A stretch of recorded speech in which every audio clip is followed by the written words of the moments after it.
one from Jagdwire about helicopters and combined arms. I can't remember the exact question, but that doesn't matter because Chris is the one that's going to address that. I'm glad you said the name because I couldn't pronounce that. Yeah. So, what I can tell you, hopefully fairly succinctly, is there will be no helicopters for early access. Sorry. And as regards vehicles, when they are introduced, we want different amounts for different maps. I think perhaps maybe Tony can give us a little bit more detail on that. But, yeah, sure.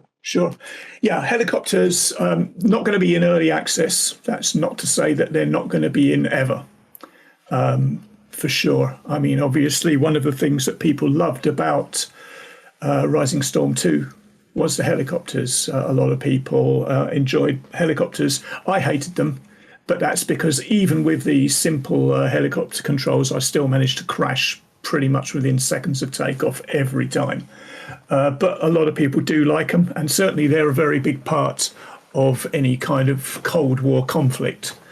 Now, as regards combined arms, there's plans for vehicles of all descriptions, all different kinds of vehicles being introduced as we develop the game.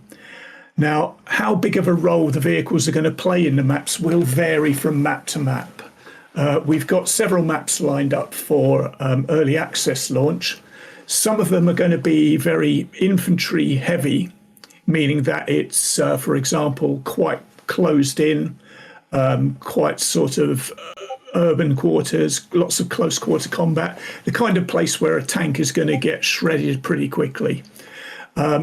There's other maps which are going to be a bit more expansive so that you can so that the tanks can get to actually do what they're supposed to do and own the battlefield over long distances. And the infantry have to kind of stay out of their way a little bit more.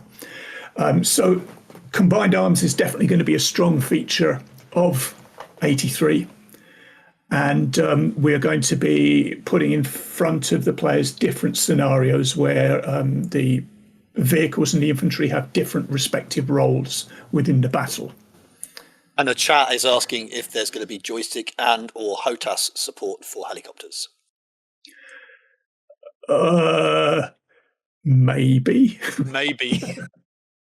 That's a definite maybe there. I don't know enough about it. Perhaps that's why I kept crashing, because I wasn't using joysticks or something like that.